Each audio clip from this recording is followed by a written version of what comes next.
What is the lost art of growth? Why do attitude, effort, and accountability shape everything else? And what does it mean to be ready? We're going to talk about this and so much more today with Varun Sharma from WBM.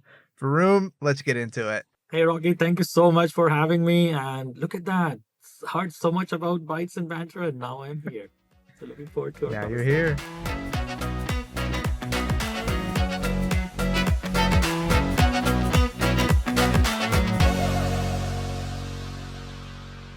On this episode of Bytes and Banter, we're joined by Varun Sharma of WBM. Varun, how you doing today? Good. Thank you so much for having me, Rocky. I'm pretty excited. I've been looking forward to this conversation for a while.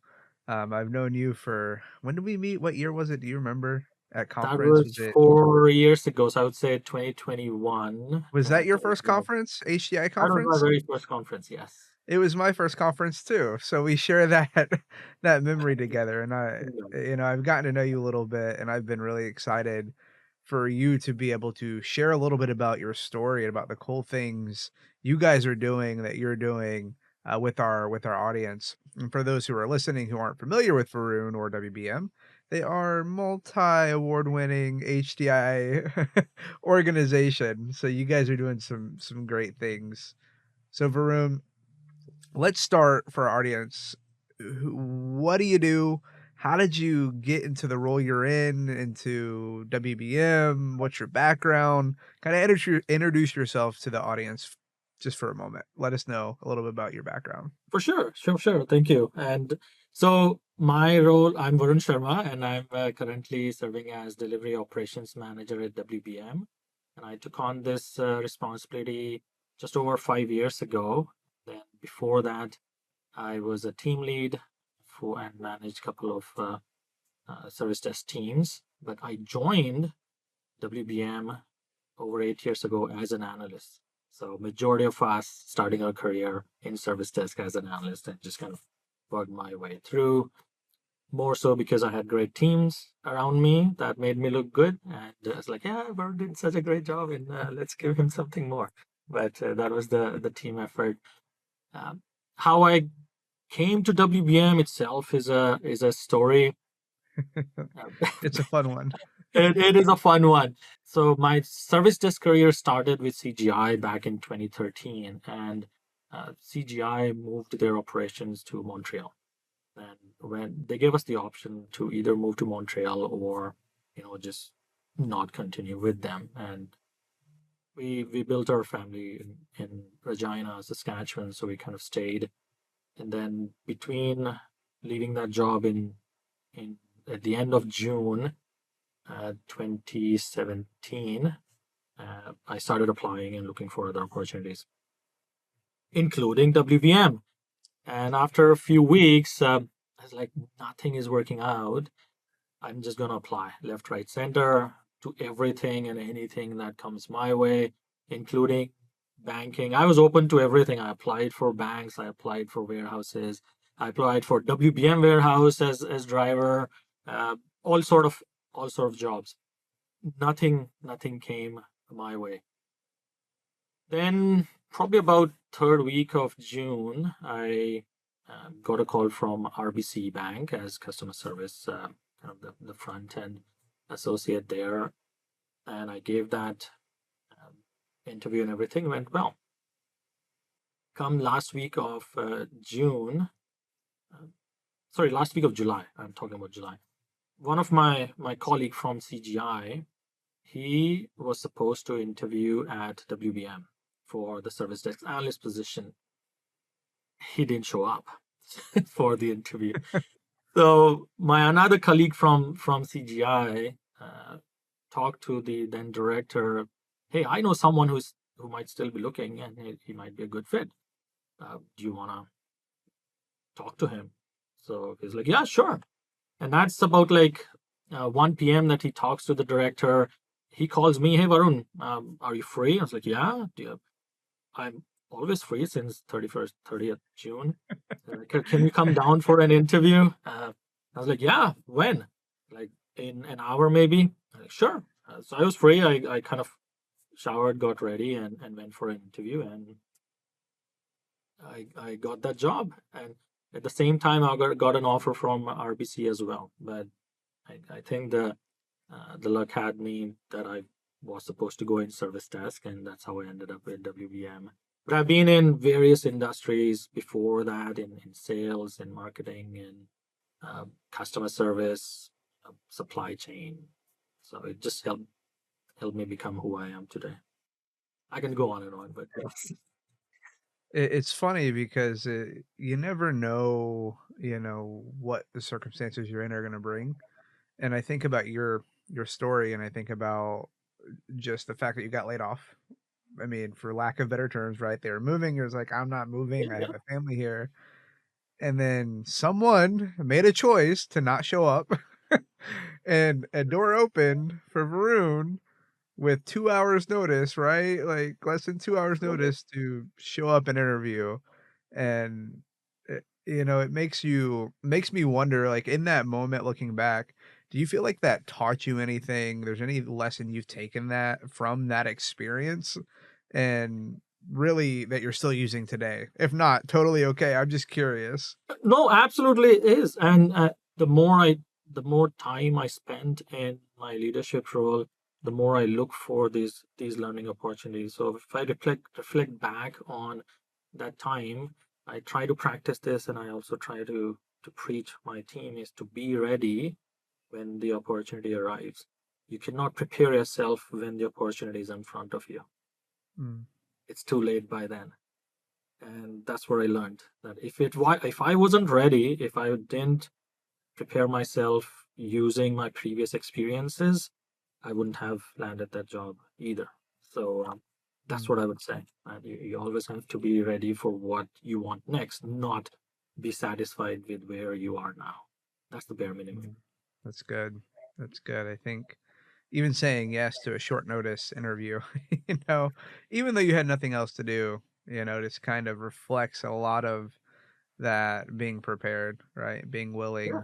to be ready. When we were kind of discussing the things that you're passionate about, the things that really you feel like are valuable, you used a term that really stood out to me that I think, honestly, if you're ever wanting to write a book, I don't know if you plan to write a book, but it's a really catchy, and I think there's a lot of meat to the bones. But you talk about this lost art of growth. Can you unpack that a little bit for me? What does that mean? The lost art of growth. So when we talk about growth, all I hear uh, around me is a lot of certifications, or yeah, I wanna get to this position. I want this role or title, and we have limited what growth means for ourselves. And when I talk about growth, I'm talking about myself, how I can grow to be my best version. My best version as a singer will be totally different than my best version as a delivery manager. So, kind of focusing on that, um, the strength of mine, and how I can work towards being my best version, to grow myself to that version. And then how do I teach and coach and mentor my team to take that power in your own hand? Not me. I shouldn't be the one defining where someone goes in their career. They should be the one leading. And all I see, or a lot of time I see, is we kind of leaders defining or deciding where someone goes. So I want to encourage and empower people to take that control, to be their best version, to lead where they want to go. A good leader is always there to guide you through that journey, but they need to be in that driving seat. And that's what I want to kind of encourage or focus on when I say, the lost art of growth is, it's there, but we have lost the focus Mm. from that. Man, it's encouraging to hear you kind of unpack that a little bit. Just, my background, I don't have any letters next to my name, right? I have a Franklin Covey leadership like seminar program cert, and I have an XLA foundation cert that I got literally last year. Outside of that, the closest thing I have to a cert is 2 toddlers running around, and I get to call myself dad, right? Um, Yes, a and hearing you talk about just the growth that we have as individuals, my boss, my leader doesn't determine that, right? And I do think you're right, Varun. The more I think about it, the more I think about conversations I've had, there are certain aspects that are just kind of normal now where it's what degree do I need? What certifications should I take? What roles are available to me? Where, that are being presented to me versus, hey, what do I want to do? Now, I'm not saying Varun for you or me, if I wanted to be a singer, my best is not gonna be good enough to feed my family, yeah, right? Um, but there are things that I do enjoy doing in growth, and, as we were prepping for this conversation, you kind of broke down this idea of growth into some principles, right? You talk about attitude, effort, and correct, accountability. And correct. I would love for you one by one to kind of break those out a little bit and more in depth. And how do they play into this art of growth as an individual? Absolutely. So when you want to take control of your progression, of your growth, you have to start with believing in yourself and showing up. And believing in yourself and showing up means you really think you can be the best singer in the world, or you can be the best service desk analyst, or the best manager that your team can ever have. And to believe that, you need to have that positive attitude. If you don't believe in yourself, your team sees that, your higher up sees it, your customer sees it, right? So until you bring that attitude, you there's no next step. That's the first step towards gaining control of where this ends. Because I think there's also saying start with end in mind. I'm not sure who said that, but there's also Kobe. stats around. Yeah, there's also stats around when you have a goal set, the probability of meeting that goal goes up dramatically. I think it's upwards more than 50% higher. And if you add some tangible goals to that, it goes way up in 80s and 90s. So you can see that it's not just theory. It's the attitude can literally decide whether you will even succeed or not before you even start it. So it must start with a positive attitude. Next up is the effort. We all think, or we think, okay, this is the role and responsibility of a service desk analyst. I am meeting the role and responsibility of a service desk analyst. Means I'm great. No, the definition needs to change. You're meeting expectation means you're doing bare minimum. You're just following what's in on the title or the job description, and you're just doing that. That's not your ceiling. That is bare minimum. And there are others who are meeting expectation too, and that's why it's called meeting. It's not called exceeding.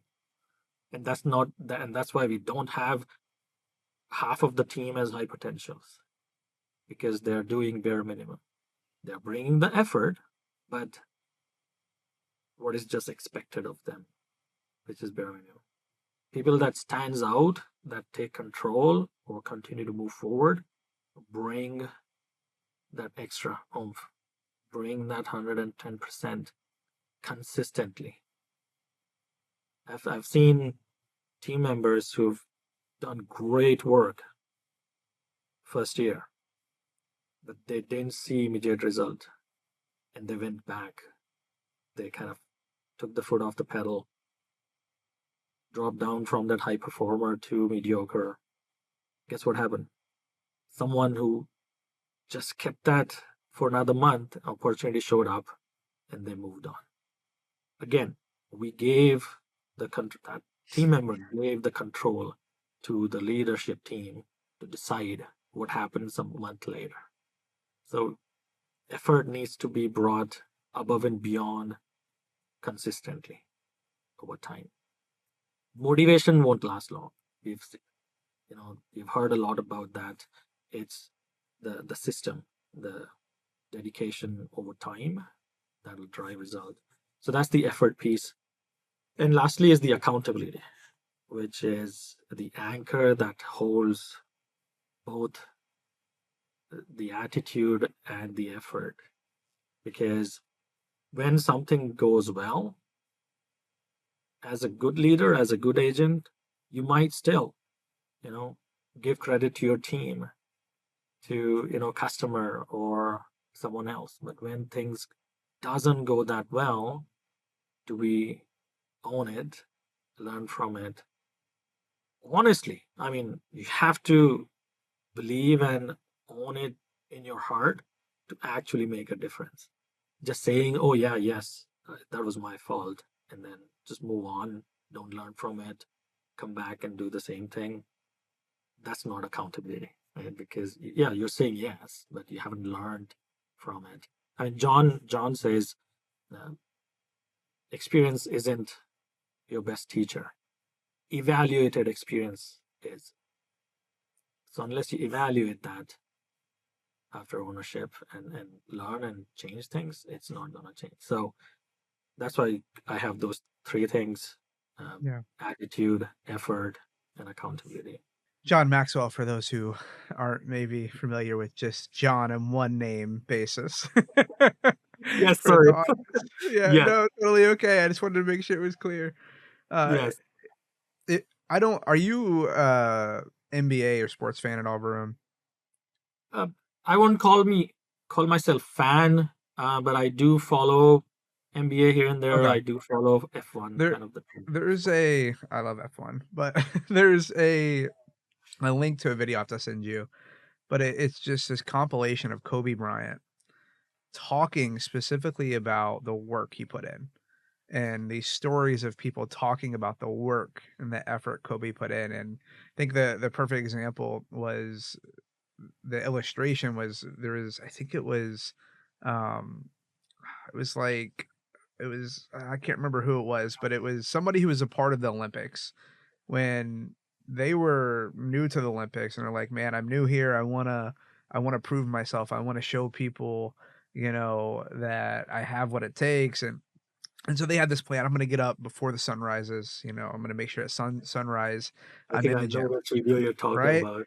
And he said he shows up to the gym, and Kobe is Oh, sitting it's there with yeah, ice on his knees. Like, dude had already worked out. He already got a full workout in, yeah, and he had just come off the yeah, finals run right before the yeah, Olympics, so he didn't have a break. And it just it and I watched that like this week, and that's why it's fresh in my mind. It just makes me think about what you're talking about the attitude, right? Starting in here. What do you believe to be true? What do you think? And the effort is gonna come out. But that right. consistent effort, you can outwork somebody for a day. Yes, You can outwork somebody for a week. But unless you continue to put forth the effort consistently, you're not gonna achieve as much as you could.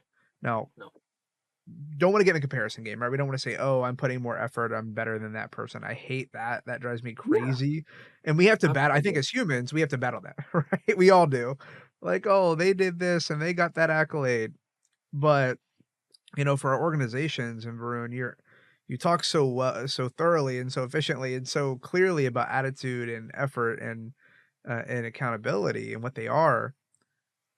How do you create a culture that is something that is fostered within your team, where that growth is something you're not saying, "Hey, you're gonna go here," but your team is taking ownership of that? What does that look like, practically speaking? So it took a while for us to kind of build this culture, and when I say us, it's not just leadership team, it is including our team members. So when we build something, we always ensure that the team is included, whether it's performance review, which might sound surprising. It's, why would you include an agent to build a performance review? But do we even know all the tasks that they work on to actually review their performance? A lot of time we don't. So it's important that we understand every responsibility that we have given to them, which may have forgotten here and there.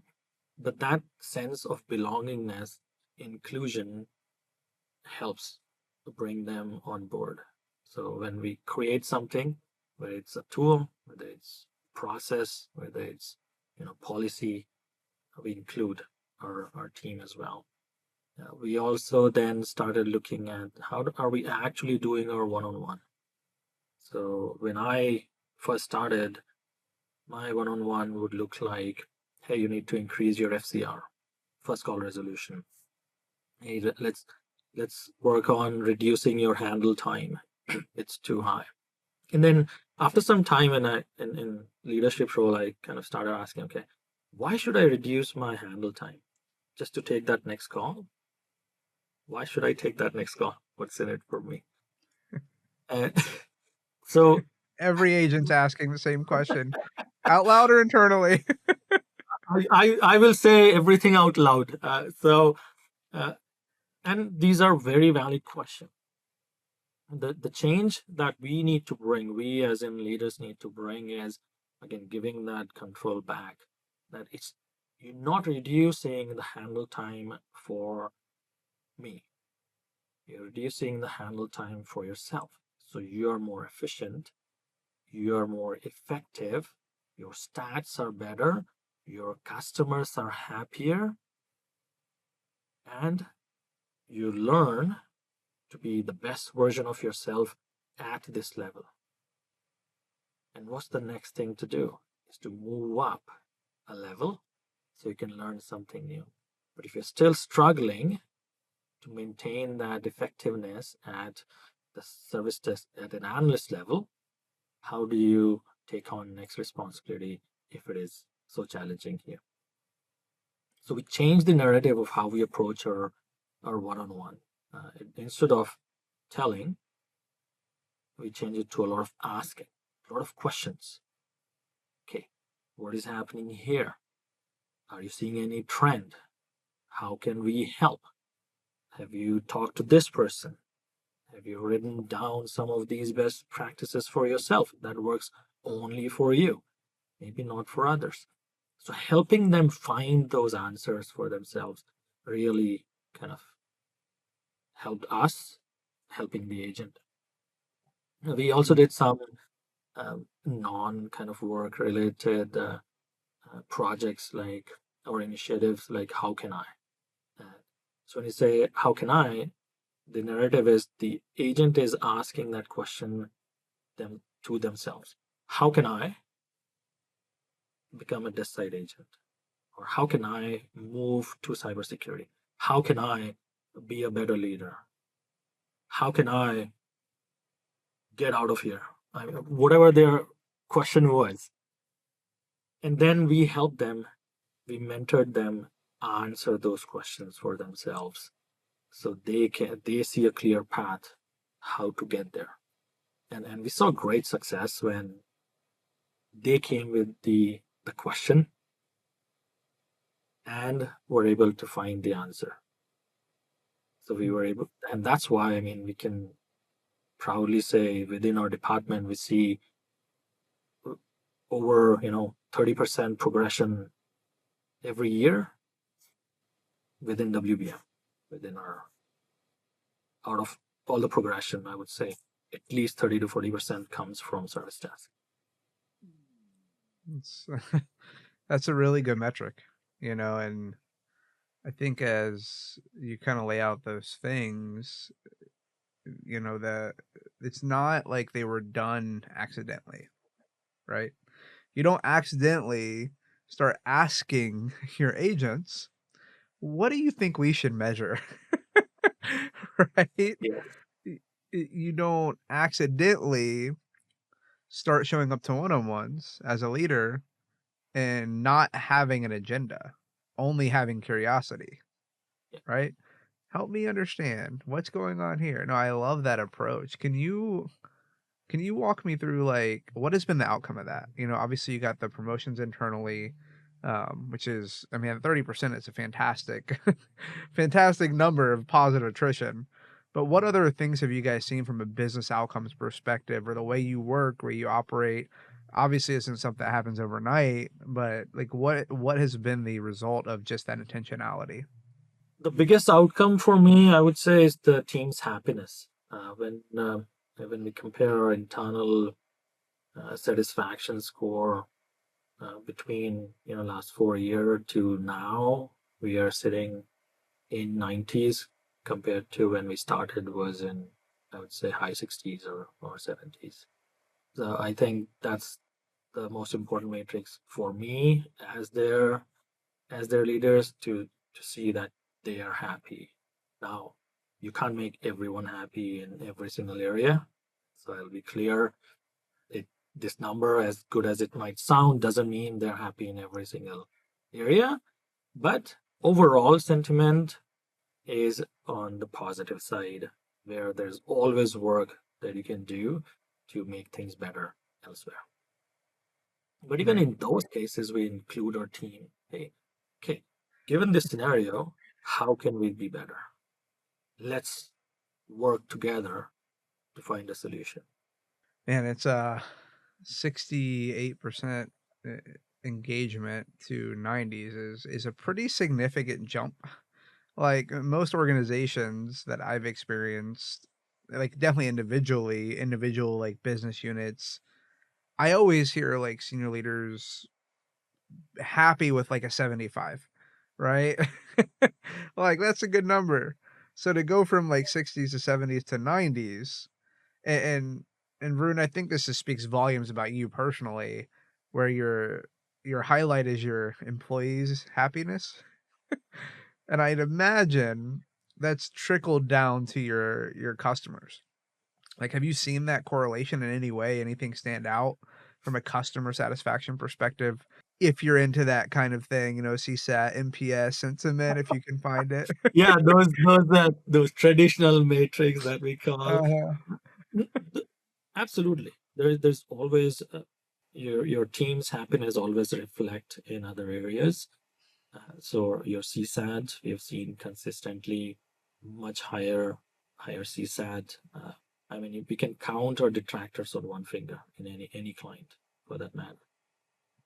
The FCR, we increase our FCR, not just increased, but we have revisited with our feedback and collaboration with our partnership with our clients to revisit. Okay, what does actually FCR means? Does these stats make sense? So we went from these matrix to a scorecard where it's not based on, say, the agreements or anything, but now we are talking about uh, the feelings. Do the customer feel they're happy with the stat? And those numbers or expectation are usually much higher than what you have agreed upon. Mm. And we've seen consistently, um, green or meeting even that expectation. And every so often we see zero detractor. So the, the clients are happier too with the service. The agents are happier with the service. The numbers look great. So now instead of a service provider, you work as a partner. Where even I mean, last week we were joking with our one of our team lead that they if they wanna they comment, oh, if he's happy, let's just do it for their staff, even though there's nothing to do with service. Yeah. That they're like, oh, if this person is good, then we are good. And I think that speaks a lot to the team and the effort that they put day in, day out to build that relationship.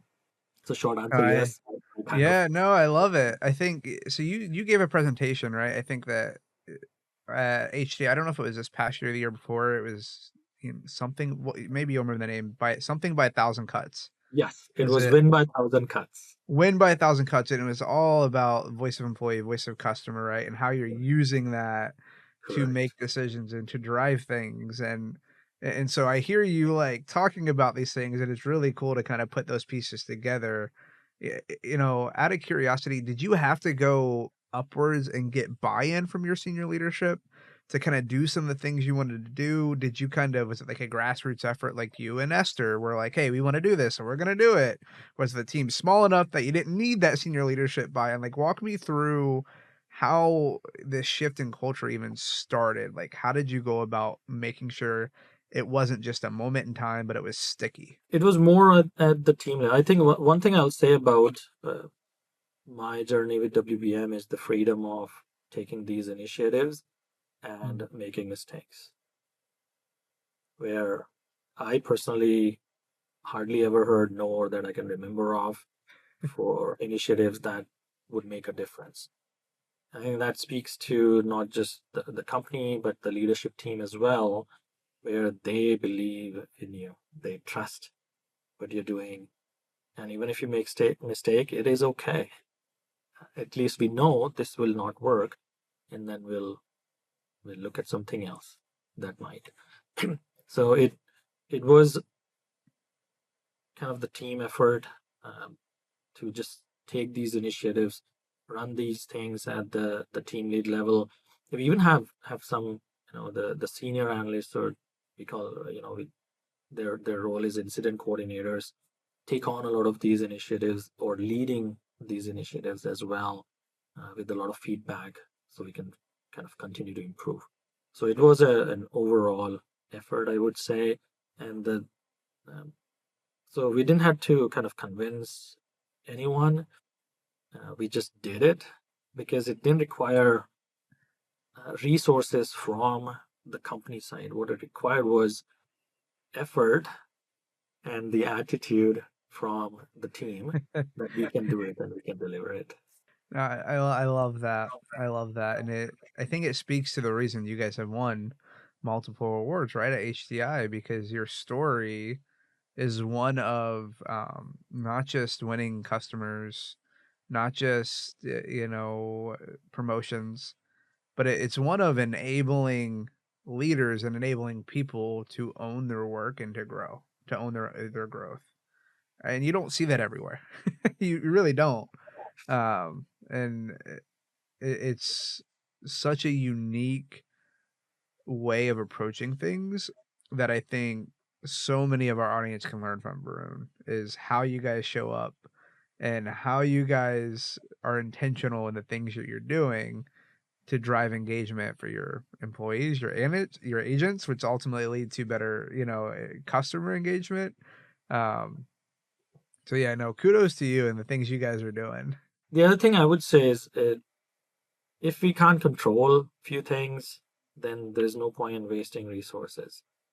So why not focus on things that are under control, that we can make a difference about. Uh, for example, in our industry, we talk about knowledge, and knowledge from the SMEs down to the service desk team. Not always free flow of information, and there's a lot of kind of limitations, hesitations, but we can't control how other teams operate or do for us. What we can control is, can we build that for ourselves? So we did. We built our own knowledge base for internally our teams, and just kept on adding more stuff that helped ourselves. So instead of relying on others, take control of your growth, whether it's Mm. personal growth or your departmental or performance growth. No, I love that, and I think, one thing that we didn't dive into in depth here, but, there's this theme in everything you're talking about that, comes down to your leadership ultimately providing something that is critical to the success of every organization, and it's the big T word, trust, right? They trust you, and they trust what you guys are doing, and you trust your team because if the effort's there, right, the attitude, the effort's there, and there's failure, when you have the accountability, it's easy to have the trust. right? 'Cause I think the second that that last piece of your equation goes away, trust is completely gone, completely crumbled.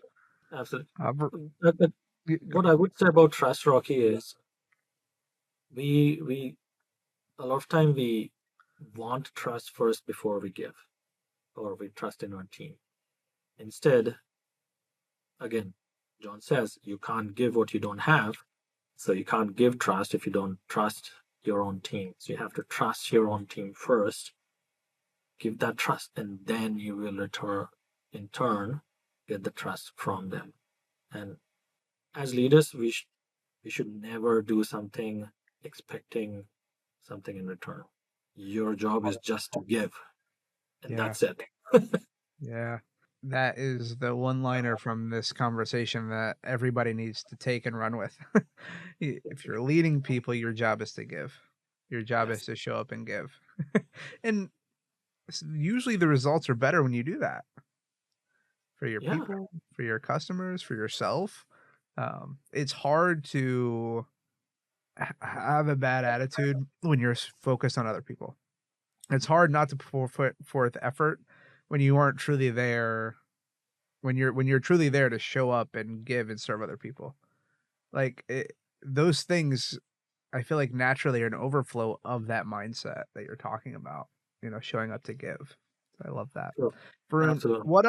what other thoughts, things that you feel like, man, people need to hear this. This is something I wish I saw more of.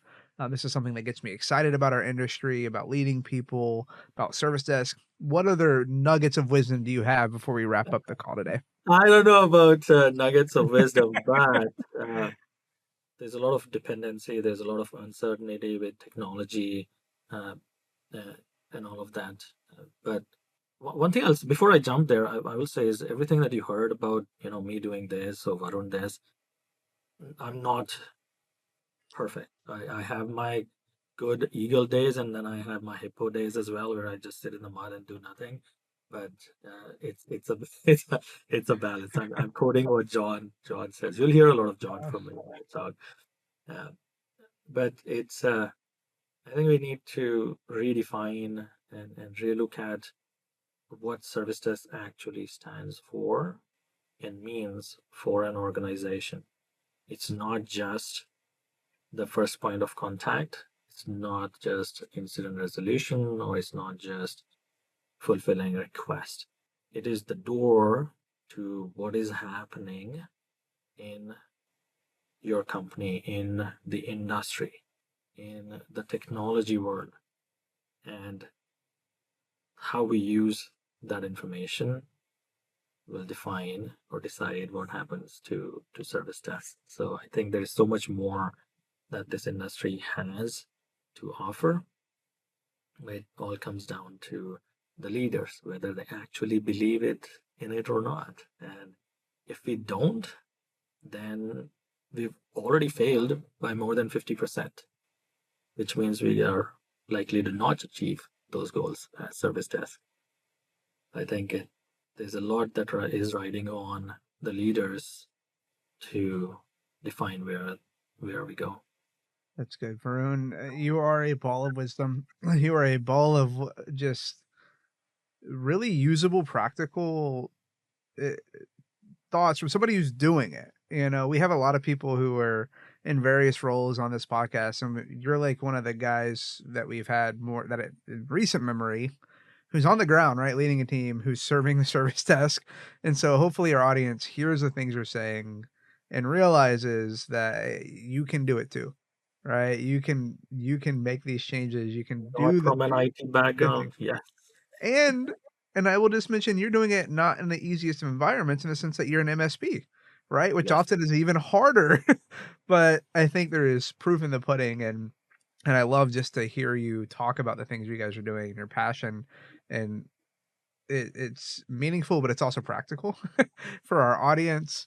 I will ask you one last final send off question. You could hit rewind on life and you can meet younger Varun. What words of wisdom or advice would you give your younger self? I'll say two very, very specific two advices I would give myself. One is to read books. I think Mm, that was a huge miss on my part to not get into reading books. Read books. It is so valuable, so helpful. And second would be trust yourself. Trust yourself more than you trust others. I think those two would have, I would be in a different position, different, not like position, not means title, but I'd be a different person if I Yeah. knew these two things before. Leaders are readers. If you haven't heard it, you heard it here. Varun, read books and trust yourself. I think that's something we don't, not enough people vocalize that need, Varun. So I'm glad you vocalize that's advice you would give yourself, because I think so many people need to hear that. Like your gut feeling, your what you want to go after, your passion. Trust Yeah, yourself. absolutely. Trust yourself to get the work done, right? To do the job. No, I love Whatever that. that is, you gotta trust. You gotta Yeah. start with that, trusting that with that positive attitude, you'll achieve it. Put your 110%. Don't settle for minimum, and Mm, own yourself, own your actions. accountability. I love it. Varun, where can people check you out? Where can they follow you? Well, I on LinkedIn. I'm very active on LinkedIn, so I would love to connect. If you just to chat, talk, share. My whole kind of goal right now is to be used by others so they can be successful in whatever endeavor they're on. And on the side, I also do leadership training and coaching. So if you're interested, Ignite to Impact number 2 is responsibility that I've taken to widen my impact outside my team. And that's how it kind of originally got started. So Mm, those are the two places where you can love watch more. it. LinkedIn, Ignite to Impact. Yes. Awesome. Well, Varun, thank you so much for giving us the time to talk about the cool things you're doing, to talk about your passion for leadership. I'm sure we'll probably talk again at some point, and hopefully are we gonna see you in Vegas at conference? Maybe, most There's only one likely. this year. Yes, yes, yes, you will. Yeah, Yes, you will. good, good. Well, find Varun if you're gonna be in Yeah. Vegas. If you're not gonna be in Vegas, you need to be in Vegas. There's only one HDI conference this year. Come to Vegas, meet Varun, Come to and Vegas and meet Varun. Yes, I'll make ask him all the about effort all to the be cool things they're doing. Cool. Varun, there. thank you. Have a fantastic, warmer rest of your day and week, and we will catch you on the next episode of Bytes and Banter.